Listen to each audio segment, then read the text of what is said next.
Irmãos, é bom, né, a gente ter essa liberdade de falar de céu. E céu, nós falamos assim com essa liberdade por causa do significado que a ceia do Senhor nos traz. Qual o significado que a ceia nos traz? O significado de que alguém morreu por você, alguém morreu por mim, e por meio dessa morte, nós temos agora acesso direto ao Senhor. Por meio da morte de Jesus, todos os seres humanos, todas as pessoas têm acesso ao Senhor. Todas as pessoas hoje no planeta Terra podem acessar o Senhor diretamente, sem precisar de intermediários, sem precisar de um padre, sem precisar de um papa, sem precisar de um pastor, sem precisar até de uma igreja. Não precisa. O Senhor Jesus, em João capítulo 4, ele disse assim: a hora vem, e já chegou, em que os verdadeiros adoradores adorarão ao Pai em espírito e em verdade. E esses são os tais que Deus procura. Então, irmãos, é algo assim ilimitado, é algo sem fronteira, o que Jesus fez por todos os seres humanos. E qual é o papel da igreja? Qual é o nosso papel? É só despertar isso nas pessoas. O nosso papel não é dizer: olha, fulano, eu sou um crente, eu tenho comunhão com Deus. Você não é crente, então você não tem. O papel nosso não é esse, porque isso é mentira.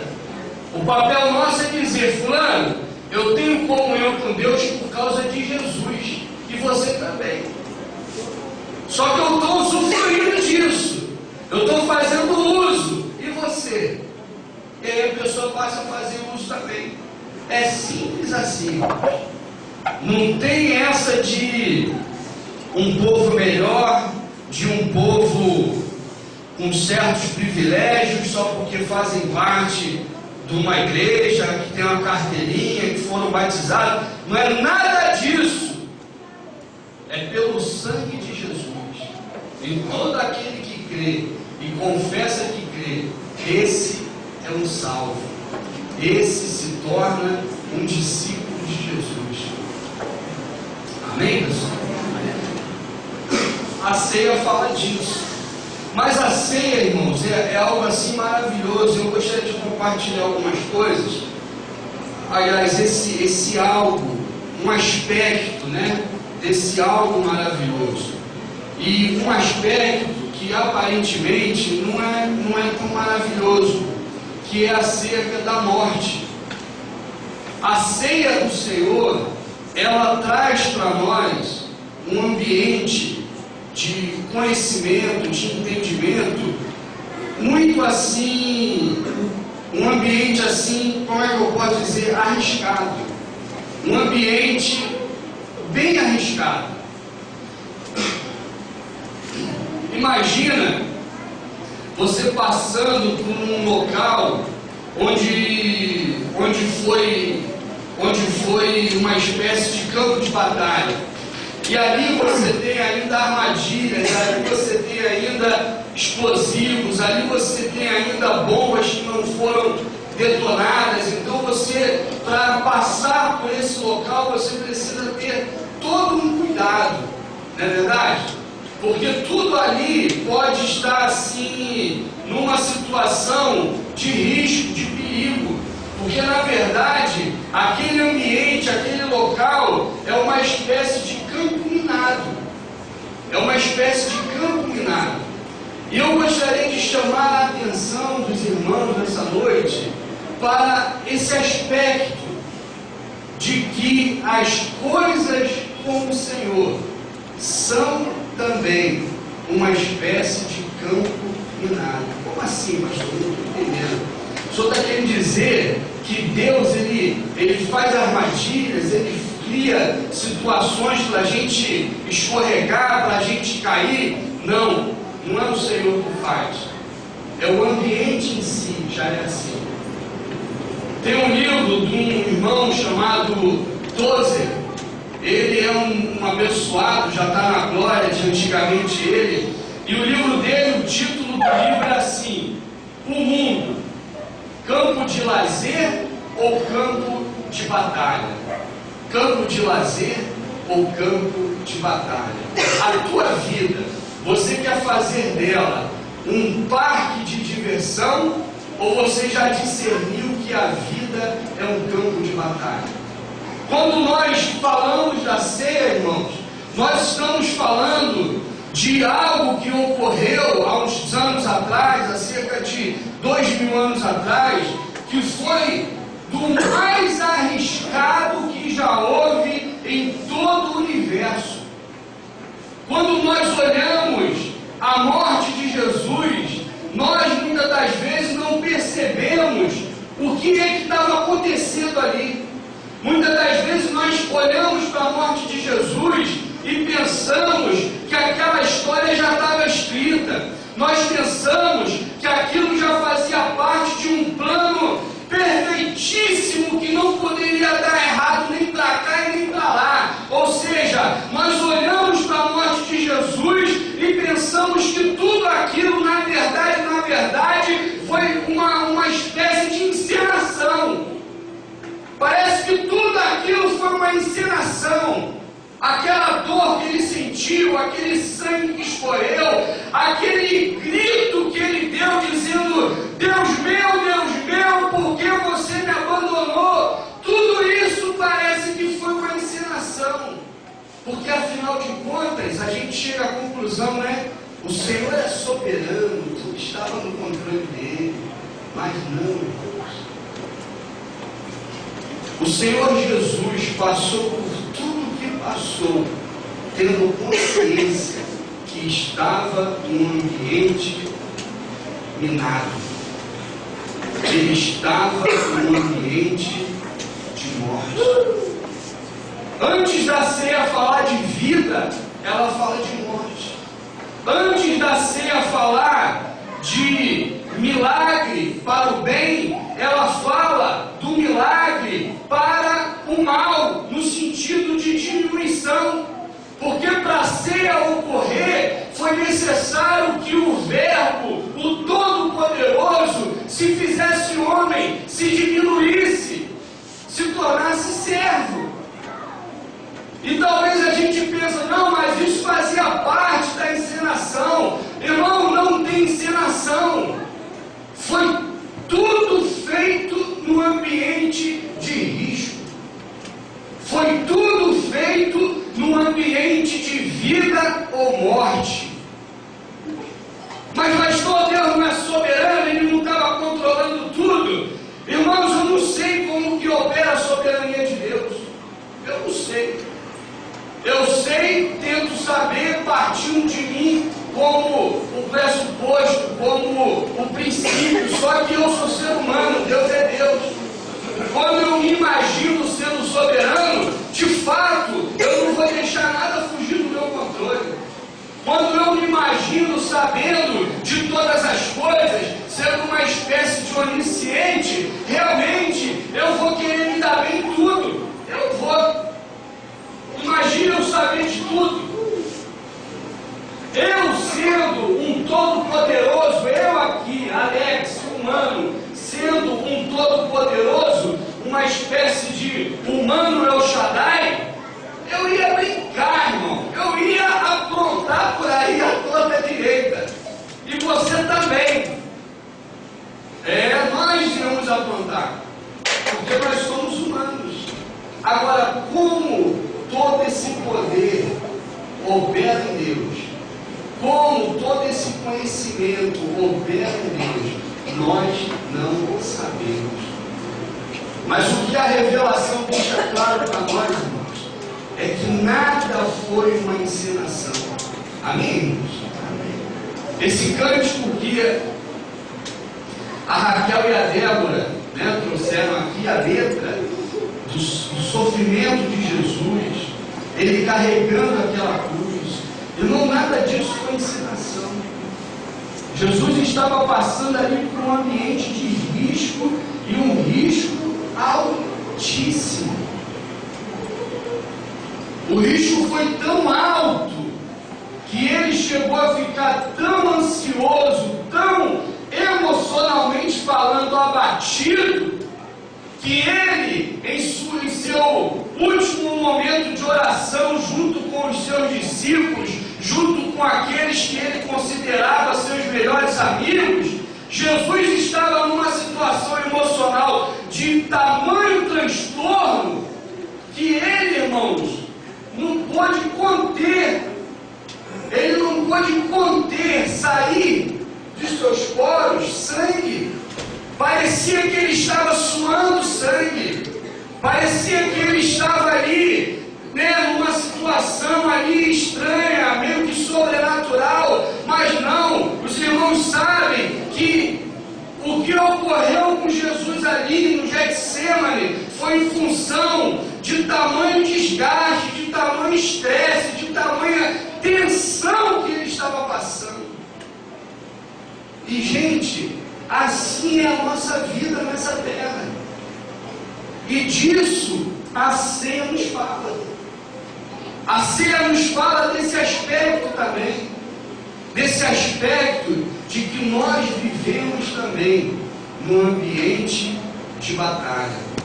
Nós vivemos também num ambiente minado de risco. E o participar da ceia é um ambiente assim.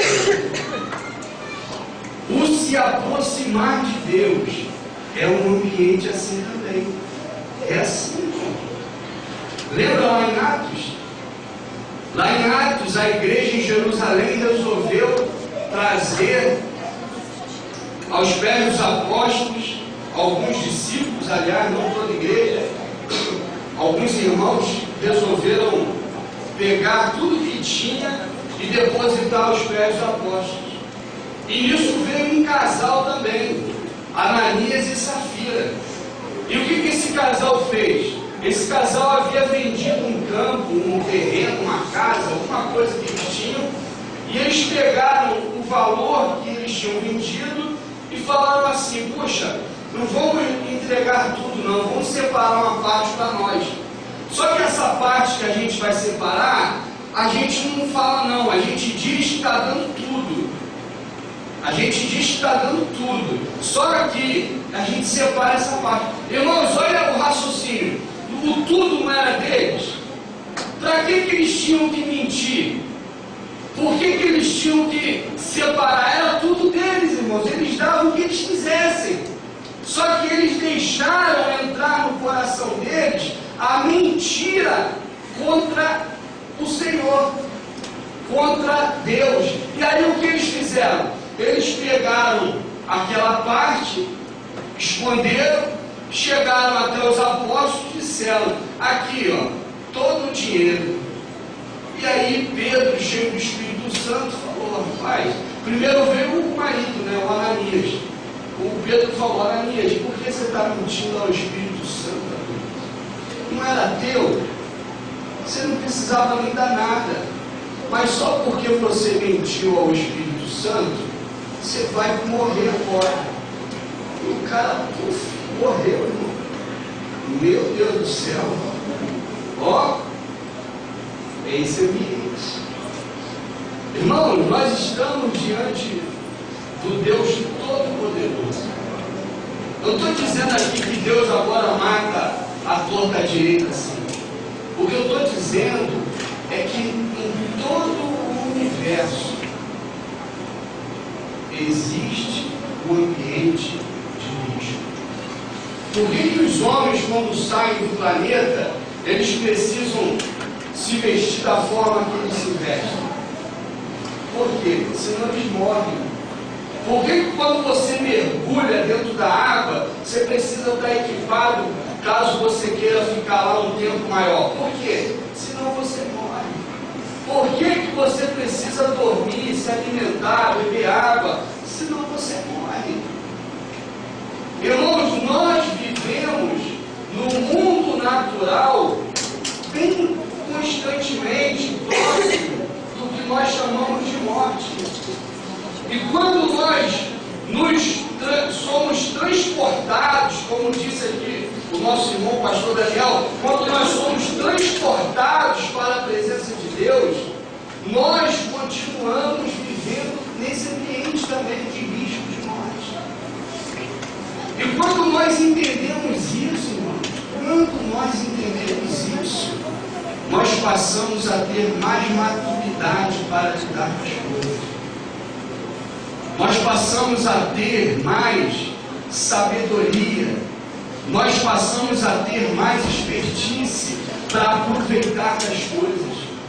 Porque quando nós não discernimos a presença da morte quase que constantemente próximo da gente, a gente vai vivendo a vida meio bagunçada. É ou não é? Então depois eu resolvo isso aqui. Não, depois eu acerto isso aqui. Não, depois eu dou um jeito nisso aqui. Mas quando você percebe que, opa, eu posso não ter mais tempo, eu posso não ter mais outra oportunidade, eu posso não mais ter essa mesma motivação que eu estou tendo agora, opa! Aí você aproveita. Você passa a ser como o apóstolo Paulo fala. Ele diz assim: eu, como prudente lutador, não fico dando soco ao ar. Eu não fico dando murro ao ar. Eu tento mirar. E à medida que eu miro, acho que vou acertar, eu desfio meu soco. Paulo era lutador, sabia? Amém. Só um parênteses aqui. Então, ó, ele era. Então o que ele está dizendo ali, entendia. Mas ele está fazendo uma aplicação espiritual. Ele está querendo dizer que nas coisas espirituais nós precisamos evitar gastar energia. Nas coisas espirituais nós precisamos remir o tempo, nós precisamos ter prudência, nós precisamos enxergar que nós no dia a dia estamos como que sendo entregues à morte. O apóstolo Paulo fala: todo dia parece que eu sou uma ovelha indo para o batedouro. Todo dia parece que eu vou morrer. E assim, irmãos, não é diferente. Quando nós falamos de ceia, nós esbarramos no assunto morte. Lá em 2 Coríntios, no capítulo 5,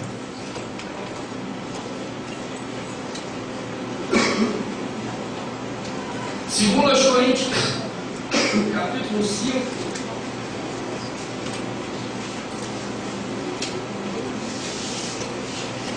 no verso 14, diz assim: pois o amor de Cristo nos constrange, julgando nós isto, um morreu por todos, logo todos morreram.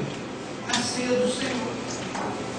Irmão, é impossível você meditar no que seja a ceia do Senhor sem você esbarrar no assunto morte. É impossível você pensar em céu sem esbarrar no assunto morte. Porque toda a reconciliação minha com Deus, ela foi promovida e ela é sustentada pela morte de alguém. É pela morte. Foi pela morte de Jesus. Foi pelo sacrifício de Jesus. Não foi pelos milagres de Jesus. Irmão, Jesus não salvou ninguém para o céu por causa dos milagres. Não foi por causa de palavra dele. Ah, Jesus pregou tão bonito, acho que por isso que ele é o meu Salvador. Não foi, não. Não foi por nada que Jesus ensinou. Não foi por nada que Jesus fez. Foi pela sua morte. A morte de Jesus produziu vida para nós. Mas só que o Paulo, ele raciocina o seguinte, diz assim: um morreu por todos, logo todos morreram. E ele morreu por todos para que os que vivem não vivam mais para si, mas para aquele que por eles morreu e ressuscitou. Então, irmãos, o raciocínio desse ambiente de morte, desse ambiente de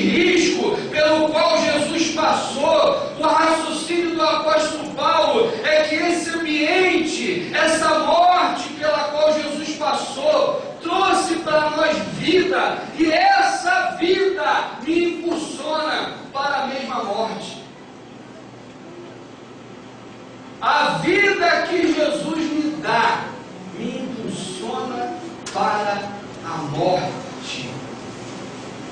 Pastor, eu já estou pensando em morrer, em matar, eu só ouvi falar ainda isso. É isso.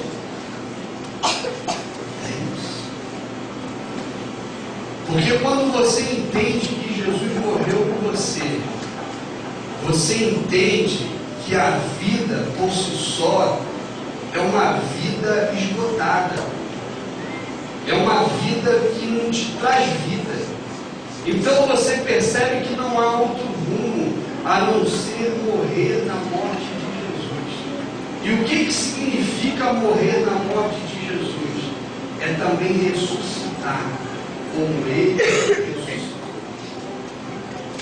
Assim como um morreu por todos, logo todos morreram. Assim como esse um que morreu e ressuscitou, logo todos os que morreram com Ele também ressuscitaram, irmãos.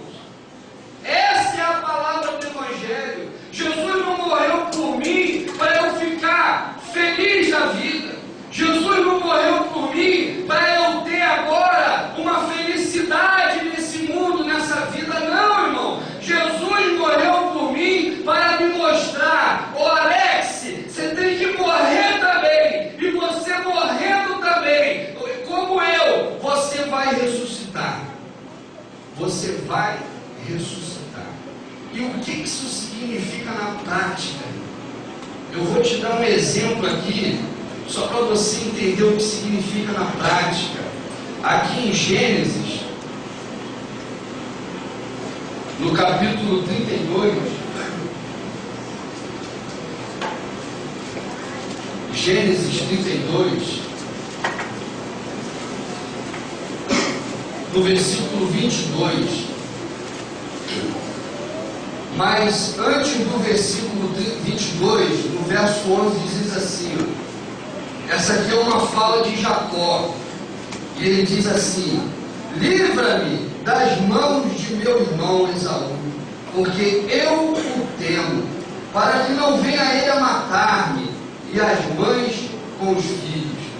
Jacó diante da morte, percebendo a morte, ele teme, e por conta desse temor, ele quer rapidamente resolver uma questão da vida dele, que ele já havia levado a vida inteira para resolver. Está vendo como a morte é importante, irmão? Irmão, a morte foi a melhor coisa que o homem pode receber após ter pecado contra o Senhor. Porque imagina se o homem não morresse, né? Aí ia se cumprir aquilo que muita gente fala: praga ruim não morre. Tem gente que fala: é praga ruim, por isso que não morre, né? Ia se cumprir, porque conforme a Bíblia fala, a palavra revela, todos nós somos pecadores. Então a morte veio para nos limitar, para ser uma bênção, porque se nós não morrêssemos, nós aí sim estaríamos perdidos eternamente. Aí sim não teria mais chance de salvação para o homem. Mas a morte foi uma bênção. E olha como a morte foi uma bênção para o Jacó. Jacó levou a vida inteira com aquele problema para o irmão. Jacó levou a vida inteira sendo visto como um trapaceiro. E agora ele quer resolver a vida dele. Por quê? A morte estava pertinho dele. E ele pensou: tem que resolver esse negócio. E aqui no verso 22 aconteceu: levantou-se naquela mesma noite o Jacó, tomou suas 2 mulheres, suas 2 servas e seus 11 filhos, e transpôs o val de Jabós, tomou-os e fez-os passar o ribeiro, fez passar tudo o que lhe pertencia, ficando ele só. E lutava com ele um homem até o romper do dia. Vendo este que não podia com ele, tocou-lhe na articulação da coxa, deslocou-se a junta da coxa de Jacó, na luta com o homem. Disse este: deixa-me ir, pois já rompeu o dia. Respondeu Jacó: não te deixarei ir, se me não abençoares. Perguntou-lhe, pois, como te chamas? Ele respondeu: Jacó. Então disse: já não te chamarás Jacó, e sim Israel, pois como príncipe lutaste com Deus e com os homens e prevaleceste. Tornou Jacó: dize, rogo-te, como te chamas? Respondeu ele: por que perguntas pelo meu nome? E o abençoou. Aquele lugar chamou Jacó Peniel, pois disse: vi a Deus face a face, e a minha vida foi salva. Irmãos, o Jacó aqui, ele morreu. Jacó morreu.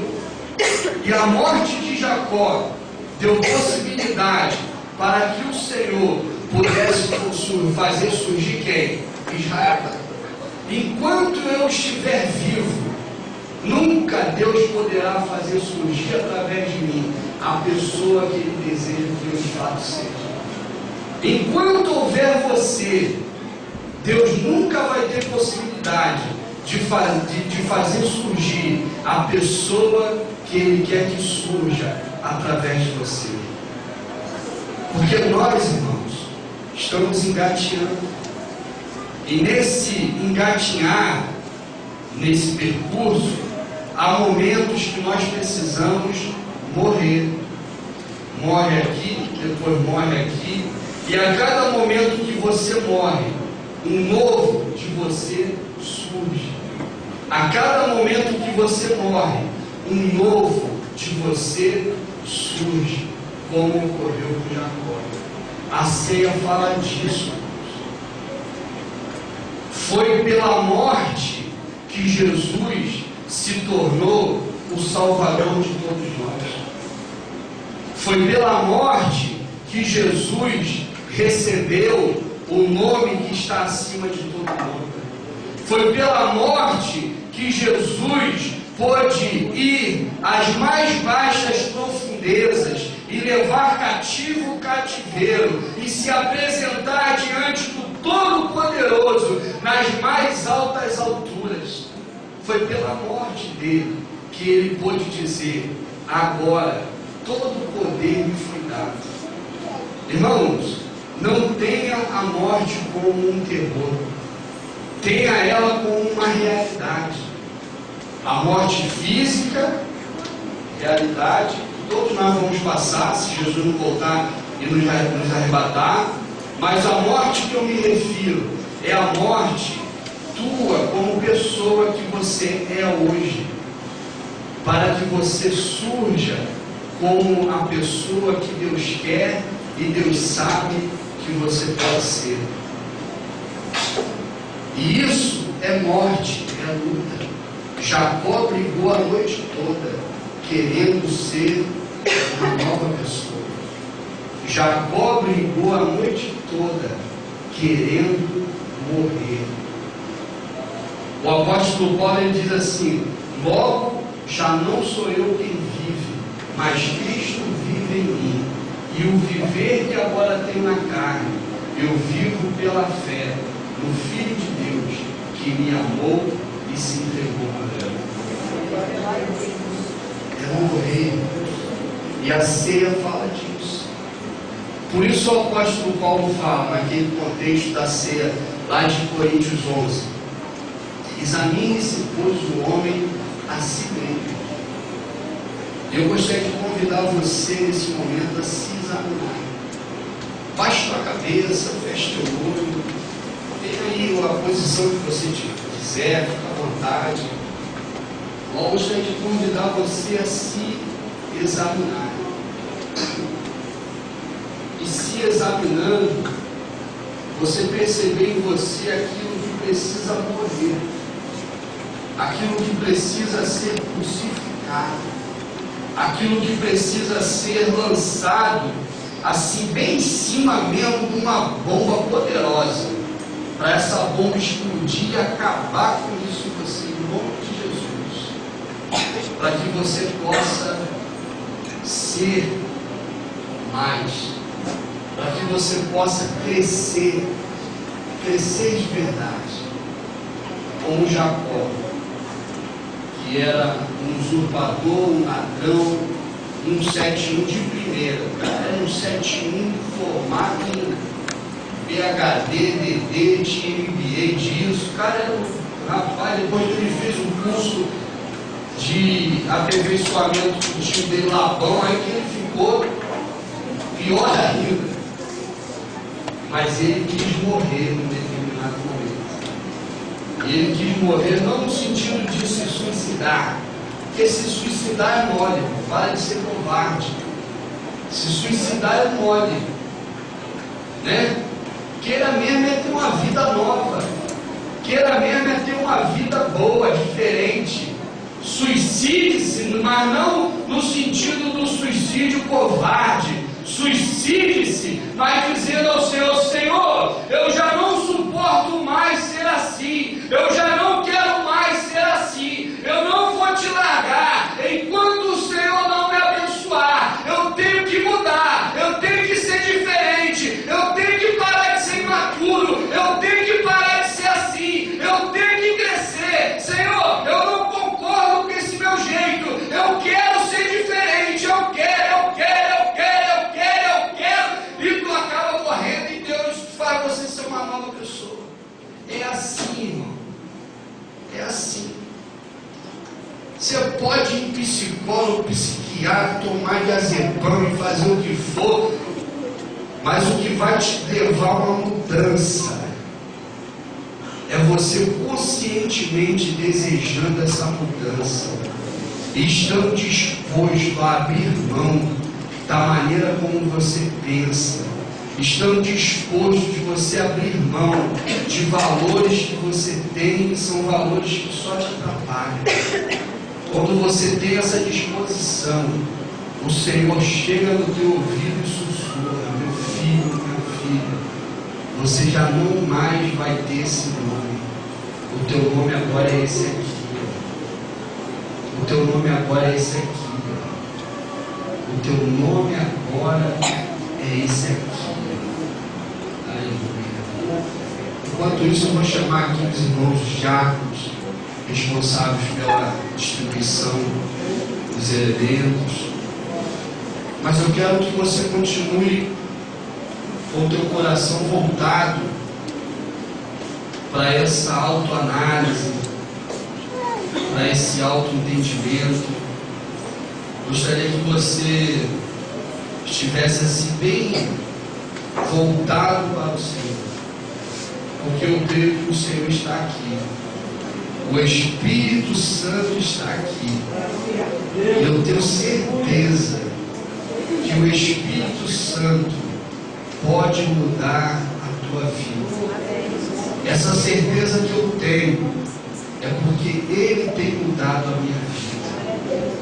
Eu tenho certeza, irmãos, que os irmãos que me conhecem aqui, alguns irmãos aqui me conhecem já há mais de 10 anos. Eu tenho certeza que se puderem dizer, vão dizer que eu mudei um pouco. Tem um amigão meu aqui que já falou mais 5, 10 vezes no meu ouvido: cara, você mudou pra caramba. Glória a Deus, irmãos. E eu vejo alguns aqui também que mudaram. Isso por um processo natural, humano, natural. Mas eu me refiro a essa mudança também produzida pelo Espírito Santo no coração daquele que é meio inconformado, aquele coração meio revoltado, que quer mudar, ele quer crescer, ele quer amadurecer, ele quer ficar mais gente, ele quer ficar mais assim, mais igual Jesus. O Espírito Santo promove essa mudança em nós. Ele tem promovido isso na minha vida. Ele tem promovido isso na tua vida. E à medida que você pede isso mais, na medida que você abre mão de coisas, isso vai ocorrendo mais rapidamente. E quando você menos espera, a tua vida dá um up, a tua vida dá um salto, a tua vida se direciona para um ambiente que você nem esperava. E eu tenho certeza que Deus vai fazer, está fazendo isso na vida de muitos aqui hoje.